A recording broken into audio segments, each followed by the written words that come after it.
Hello students, आज पढ़ते हैं फिर बीएससी सेकेंड ईयर की इनऑर्गेनिक केमिस्ट्री। इनऑर्गेनिक केमिस्ट्री की जो यूनिट थर्ड है ए ब्लॉक एलिमेंट्स। ए ब्लॉक एलिमेंट्स की क्या करते हैं, विस्तृत से चर्चा करते हैं। तो क्या होते हैं ए ब्लॉक एलिमेंट्स? तो ए ब्लॉक एलिमेंट्स वे तत्व होते हैं जिनमें अंतिम इलेक्ट्रॉन ए कक्षक में क्या करता है, प्रवेश करता है। उन तत्वों को ए ब्लॉक एलिमेंट्स कहते हैं। जो ए ब्लॉक एलिमेंट्स होते हैं इसमें दो प्रकार के तत्व आते हैं। एक तो होता है लैक्टिनॉइड तत्व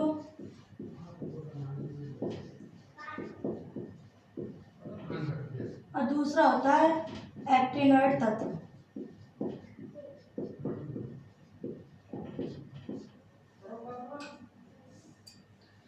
जो लैक्टिनॉइड तत्व होता है, इन तत्वों का अंतिम इलेक्ट्रॉन 4f कक्षक में प्रवेश करता है, जिसके कारण इन तत्वों को 4f संक्रमण श्रेणी तत्व भी कहते हैं। जो लैक्टिनॉइड तत्व होते हैं इन तत्वों को आंतरिक संक्रमण तत्व भी कहते हैं, क्योंकि इन तत्वों का जो इलेक्ट्रॉनिक विन्यास होता है, इन तत्वों का इलेक्ट्रॉनिक विन्यास n-1 to f n-1 d1 0 से d10 और ns होता है। इन तत्वों का क्या होता है, इलेक्ट्रॉनिक विन्यास n-1 to f n-1 d 0 से 10 और ns, अर्थात जो इलेक्ट्रॉन होता है वह आंतरिक कोश F में प्रवेश करता है, जिसके कारण जो लैक्टिनॉइड तत्व होते हैं उन तत्वों को आंतरिक संक्रमण तत्व या दुर्लभ मृदा तत्व भी कहते हैं। अंतिम इलेक्ट्रॉन 4f श्रेणी में प्रवेश करने के कारण इन्हें 4f तत्व भी कहते हैं। इन जो लैक्टिनॉइड तत्व होते हैं इन तत्वों में कुल 14 तत्व आते हैं, जो कि सीरियम 58 से लुटेशियम 71 तक होते हैं। इन तत्वों में कितने 14 तत्व आते हैं, जो कि सीरियम 58 से लुटेशियम 71 तक होते हैं। इन तत्वों को लैक्टिनॉइड इस प्रकार से कहते हैं क्योंकि जो सीरियम 58 से पहले वाला तत्व होता है वो क्या होता है, लैक्टिनॉइड 57 होता है, जिसके कारण इन तत्वों को क्या कहते हैं, लैक्टिनॉइड तत्व कहते हैं, क्योंकि इनमें जो अंतिम इलेक्ट्रॉन होता है वो किसमें प्रवेश करता है, 4s कक्षक में प्रवेश करता है, जो कि आंतरिक कक्षक होता है। इसके कारण इसे आंतरिक संक्रमण तत्व भी कहते हैं। सेकंड आता है एक्टिनॉइड तत्व। जो एक्टिनॉइड तत्व होते हैं इन तत्वों को 5f संक्रमण तत्व भी कहते हैं, क्योंकि जो इन तत्वों में अंतिम इलेक्ट्रॉन होता है वो 5f कक्षक में प्रवेश करता है, जिसके कारण इन तत्वों को 4f तत्व भी कहते हैं। इन तत्वों का जो इलेक्ट्रॉनिक कॉन्फ़िगरेशन होता है, इलेक्ट्रॉनिक विन्यास होता है, वो n-2f 1 n-1 d 0 1 से 10 ns होता है। इन तत्वों का इलेक्ट्रॉनिक विन्यास भी कैसा होता है, लैक्टिनॉइड तत्वों के समान होता है। इसमें जो अंतिम इलेक्ट्रॉन होता है वो 5f कक्षक में प्रवेश करता है, जिसके कारण इन तत्वों को 5f श्रेणी के तत्व भी कहते हैं। तो इस प्रकार से जो F कक्षक होते हैं, F ब्लॉक एलिमेंट्स होते हैं। F ब्लॉक एलिमेंट्स कितने प्रकार के, दो प्रकार के F ब्लॉक एलिमेंट्स होते हैं। एक होता है लैक्टिनॉइड F ब्लॉक एलिमेंट, दूसरे होते हैं एक्टिनॉइड श्रेणी के तत्व। जो एक्टिनॉइड श्रेणी के तत्व होते हैं उन्हें 5f श्रेणी के तत्व भी कहते हैं। अब नेक्स्ट आता है एक्टिनॉइड। जो लैक्टिनॉइड श्रेणी के तत्व होते हैं, कौन से तत्व होते हैं, लैक्टिनॉइड श्रेणी के जो तत्व होते हैं उन तत्वों में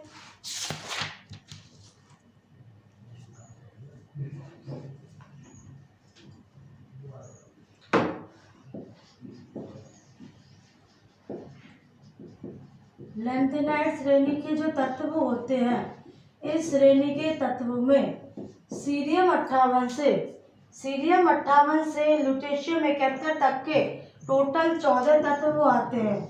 टोटल 14 तत्व आते हैं जो कि लैंथेनम 57 के बाद आते हैं, जिसके कारण इन्हें लैंथेनाइट तत्व भी कहते हैं। जो सीरियम 58 होता है उसका परमाणु क्रमांक Xc4f1, इसका परमाणु क्रमांक कितना होता है सीरियम का? Xc4f1 5d1 6s2। इसी प्रकार जो प्रेसियोडियम होता है उसका परमाणु क्रमांक होता है 4f, कितना होता है उसका परमाणु क्रमांक? 4f3 5d0 6s2। जो नियोडियम जो कौन सा तत्व होता है? सृष्टि तत्व होता है। इसका परमाणु क्रमांक होता है जीनॉन 54 4f4 5d0 6s2। इसके बाद आता है प्रोमीथियम 61, जिसका परमाणु क्रमांक जीनॉन 54 4f5 5d0 6s2 होता है। इसके बाद आता है अपना सेमेरियम 62। सेमेरियम 62 जो तत्व होता है उसका परमाणु क्रमांक Xc54 4f6 5d0 6s2 होता है। इसके बाद नेक्स्ट आता है 63 यूरोनियम तत्व। इस तत्व का जो परमाणु क्रमांक होता है वो Xc54 4f7, अर्थात इसका जो परमाणु क्रमांक होता है 4f7, यह कैसा विन्यास होता है? अर्धपूरित विन्यास होता है, जिसके कारण यह तत्व अधिक स्थायी संरचना बनाता है। तो यूरेनियम 63 होता है, वो उसका परमाणु क्रमांक कितना होता है?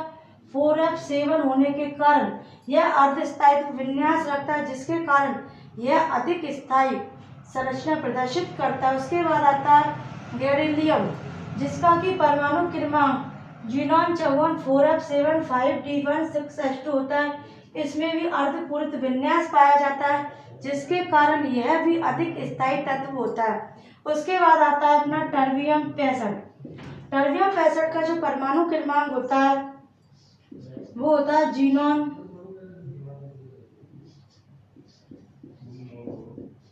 5d0 6s2।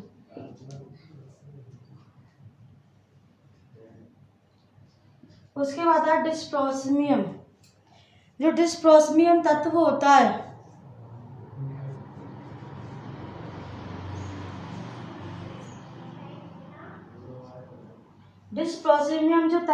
उसका परमाणु क्रमांक होता है xenon 54 4f10 5d0 6s2। Holmium 67, इसका परमाणु क्रमांक जीनॉन 54 4f11 5d0 6s2 होता है। नेक्स्ट आता है इलियम 68। इलियम 68 का परमाणु क्रमांक होता है xenon 54 4f12 5d0 6s2। Next तत्व आता है अपना थूलियम, जिसका परमाणु क्रमांक कितना होता है? 69 होता है, जिसका कि इलेक्ट्रॉनिक विन्यास जीनॉन 54 4f13 5d0 6s2 होता है। इसके बाद आता है नेक्स्ट 70 इटर्बियम। इटर्बियम जो तत्व होता है उसका परमाणु क्रमांक जीनॉन 54 4f14 5d0 6s2 होता है। तो इस प्रकार से जो यूट्रिशियम आता है 71 तत्व, इसका परमाणु क्रमांक परमाणु क्रमांक होता है इसका 71। इलेक्ट्रॉनिक विन्यास होता है जीनॉन 54 4f14 5d1 6s2। ये दो तत्व होते हैं गैडोलीनियम और लुटेशियम। इन तत्वों का जो इलेक्ट्रॉनिक विन्यास होता है जो 5d4f श्रेणी के जो तत्व होते हैं उनसे डिफरेंस होता है, क्योंकि इन तत्वों का जो इलेक्ट्रॉनिक विन्यास होता है उसमें 5d जो श्रेणी के जो तत्व होते हैं 5d कक्षक होता है, उसमें एक एक इलेक्ट्रॉन पाया जाता है। एक एक इलेक्ट्रॉन क्या रहता है? प्रेजेंट रहता है।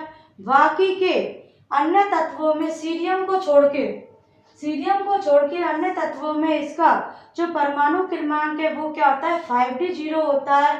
तो इस प्रकार से जो लैंथेनाइड श्रेणी के तत्व होते हैं सीरियम 58 से लुटेशियम तक के जो तत्व होते हैं उनका इलेक्ट्रॉनिक विन्यास निम्न प्रकार से होता है। जो सीरियम होता है +4 सीरियम +4 ऑक्सीकरण अवस्था प्रदर्शित करता है, क्योंकि जब यह +4 ऑक्सीकरण अवस्था प्रदर्शित करता है तो उस समय यह अपने पूर्ण पूरित विन्यास को प्राप्त कर लेता है। अर्थात उस समय सीरियम का परमाणु क्रमांक Xc54 हो जाता है, जो कि पूर्ण पूरित विन्यास होता है, जिसके कारण यह अधिक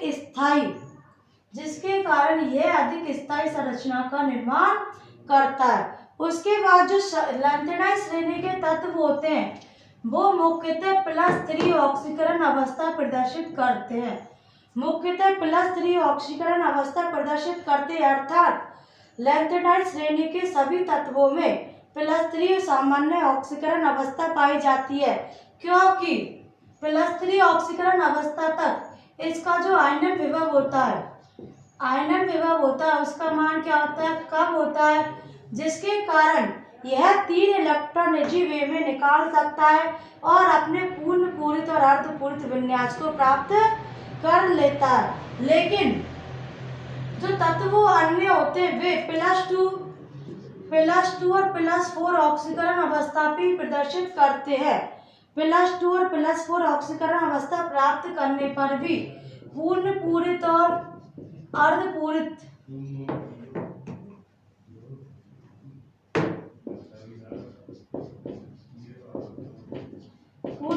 या अर्धपूरित विन्यास को प्राप्त कर लेते हैं। तो जब पूर्ण पूरित और जब लैंथेनाइड श्रेणी के तत्व +2 और +4 जब उनकी ऑक्सीकरण अवस्था होती है तब भी वे अर्धपूरित और पूर्ण पूरित स्थायित्व को प्राप्त कर लेते हैं। जैसे सीरियम 58 +4 होने पर पूर्ण पूरित विन्यास को प्राप्त कर लेता है। किसको प्राप्त करता है? पूर्ण पूरित विन्यास को प्राप्त करता है। इसी प्रकार टर्बिडियम 65 होता है। +2 ऑक्सीकरण अवस्था होने पर अर्धपूरित विन्यास को क्या कर लेता है? प्राप्त कर लेता है। तो इस कारण जो लैंथेनाइड श्रेणी के तत्व होते हैं उनकी सामान्य ऑक्सीकरण अवस्था तो कितनी होती है? +3 होती है। अर्थात +3 तक ये इलेक्ट्रॉन अपने जीवे में दे सकते हैं, जिसके कारण इसका जो आयनन विभव होता है वो क्या होता है? निम्न होता है। लेकिन इस श्रेणी में +2 और +4 संक्रमण या ऑक्सीकरण अवस्था प्रदर्शित करने वाले दो तत्व ऐसे होते हैं जो कि पूर्ण पूरित और अर्धपूरित विन्यास दर्शाते हैं। एक तो होता है सीरियम +4 जो कि पूर्ण पूरित विन्यास दर्शाता है, और दूसरा होता है टर्बियम +2 जो कि ज़ीनॉन 4f7 अर्थात अर्धपूरित विन्यास को प्रदर्शित करता है। तो इस प्रकार से जो लैंथेनाइड श्रेणी के तत्व होते हैं उनमें +3 सामान्यकरण ऑक्सीकरण अवस्था पाई जाती है। लेकिन जो गैडोलीनियम वाला तत्व होता है, गैडोलीनियम 64, इस तत्व का जो परमाणु क्रमांक होता है और तत्वों के परमाणु क्रमांक से डिफरेंस होता है, जिसके कारण ये क्या होता है? इम्पोर्टेंट होता है। जो गैडोलीनियम होता है उसका परमाणु क्रमांक होता है ज़ीनॉन 54 4f7 5d1 6s2 होता है। इसी प्रकार से ल्यूटेशियम होता है, ल्यूटेशियम 71 होता है, उसका परमाणु क्रमांक भी Fe54 4f14 5d1 और 6s2 होता है।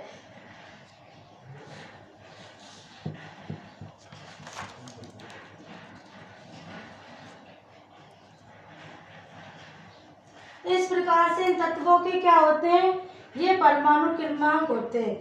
लेकिन जब +4 ऑक्सीकरण अवस्था पाई जाती है, लैंथेनाइड श्रेणी के तत्वों में जब +4 ऑक्सीकरण अवस्था पाई जाती है तो उस समय ये पिलवल ऑक्सीकारक का कार्य करते हैं। पिरवल ऑक्सीकरण का कार्य करते हैं और जिस समय इसकी +2 ऑक्सीकरण अवस्था पाई जाती है उस समय ये पिरवल अपचायक का कार्य करते हैं। तो जो +4 होता है, वो तो क्या करता है, इलेक्ट्रॉन लेने की सामर्थ्य रखता है, लेकिन +2 क्या होता है, इसमें पिरवल अपचायक प्रवृत्ति पाई जाती है, अर्थात यह इससे अधिक इलेक्ट्रॉन देने की क्षमता रखता है। तो इस प्रकार से ये लैंथेनाइड श्रेणी के तत्व होते हैं। इसके बाद नेक्स्ट आता है अपना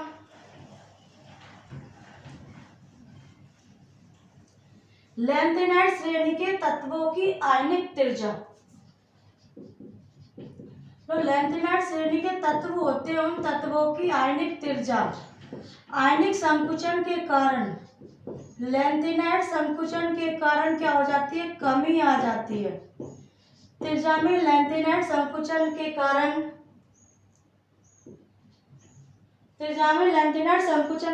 क्या आ जाती है, कमी आ जाती है, जिसके कारण जैसे हम आवर्त में ऊपर से नीचे की ओर आते हैं तो उन तत्वों की त्रिज्या क्या होती है, कम हो जाती है। जैसे प्रथम संक्रमण श्रेणी से डी ब्लॉक में प्रथम संक्रमण श्रेणी से जब द्वितीय संक्रमण श्रेणी में जाते हैं तो उस समय क्या होता है, उनकी आयनिक त्रिज्या में वृद्धि होती है, लेकिन जब हम द्वितीय संक्रमण श्रेणी से तृतीय संक्रमण श्रेणी की ओर गमन करते हैं तो लैंथेनाइड संकुचन के कारण उनकी जो त्रिज्या होती है वो क्या हो जाती है, छोटी हो जाती है। तो जो ये लैंथेनाइड जो तत्व होते हैं, लैंथेनाइड श्रेणी के तत्व होते हैं, वो तृतीय संक्रमण श्रेणी के तत्वों के बीच में आते हैं, जिसके कारण इन तत्वों की आयनिक त्रिज्या क्या हो जाती है, कम हो जाती है। लेकिन क्या होता है, इसके परमाणु क्रमांक में निरंतर वृद्धि होती है, जिसके कारण इसमें जो प्रभावी नाभिकीय आवेश होता है, प्रभावी नाभिकीय आवेश अधिक प्रभावी होता है, लेकिन जो परिरक्षण प्रभाव होता है,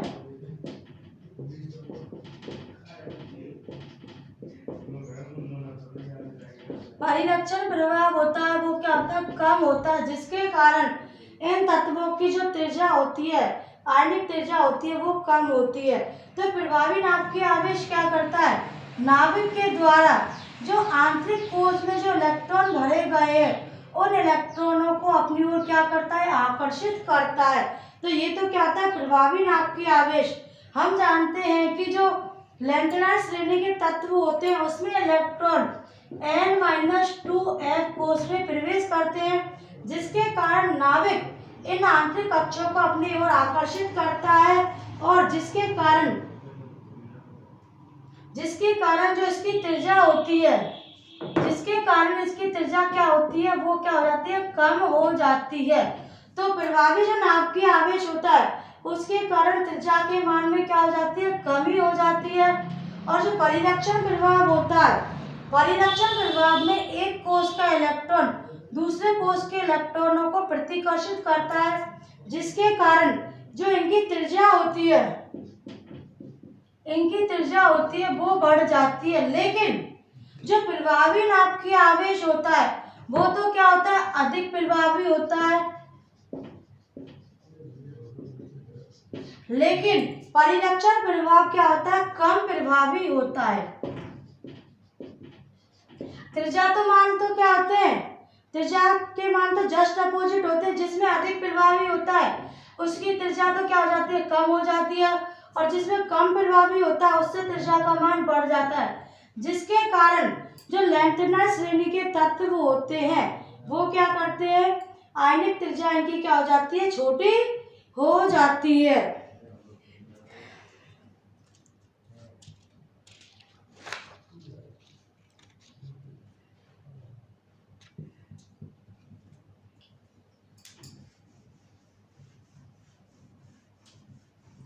इसके बाद नेक्स्ट आता है जो लैंथेनाइड श्रेणी के तत्व होते हैं वो सामान्यतः +3 ऑक्सीकरण अवस्था प्रदर्शित करते हैं, लेकिन जब ये 3 इलेक्ट्रॉन ग्रहण करके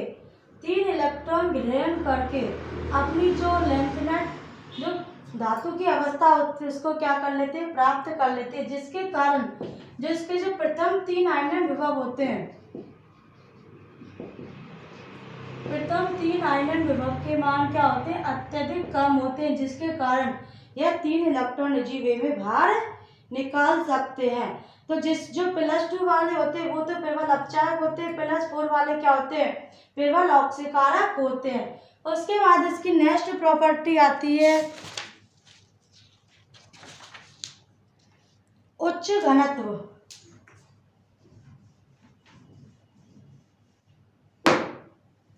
फर्स्ट तो क्या थी, आयनिक त्रिज्या। लैंथेनाइड श्रेणी के तत्वों की क्या थी, फर्स्ट आयनिक त्रिज्या, सामान्य गुण क्या थे, आयनिक त्रिज्या। तो आयनिक त्रिज्या क्या हो जाती है, इनकी छोटी हो जाती है क्योंकि इसमें लैंथेनाइड संकुचन पाया जाता है। सेकंड आता है उच्च घनत्व। जो लैंथेनाइड श्रेणी के तत्व होते हैं उन तत्वों का घनत्व क्या होता है, उच्च होता है। घनत्व उच्च होने के कारण जो इन तत्वों की पैकिंग होती है वो भी क्या होती है, अच्छी होती है। जब घनत्व क्या होगा, उच्च होगा, तो इन तत्वों की पैकिंग भी क्या पाई जाएगी, अच्छी पाएगी।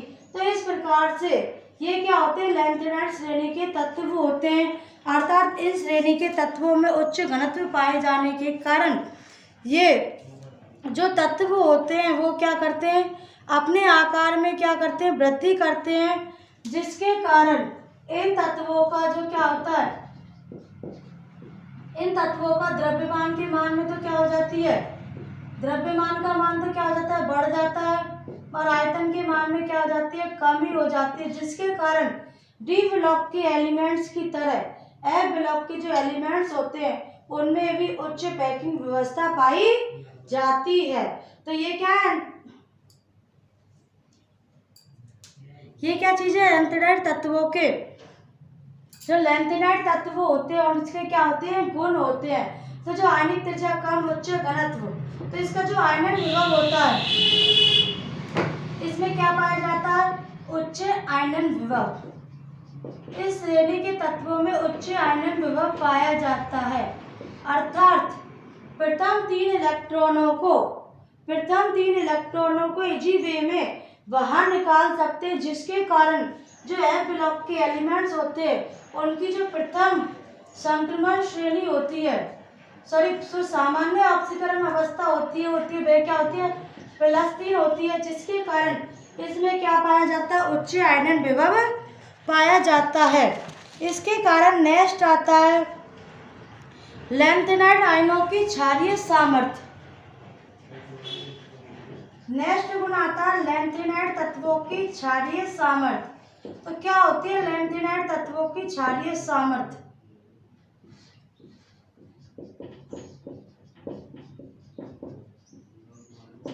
तो इस वाले गुण की लैंथेनाइड तत्वों की क्षारीय सामर्थ्य, इस गुण की हम नेक्स्ट वीडियो में क्या करते हैं, चर्चा करते हैं।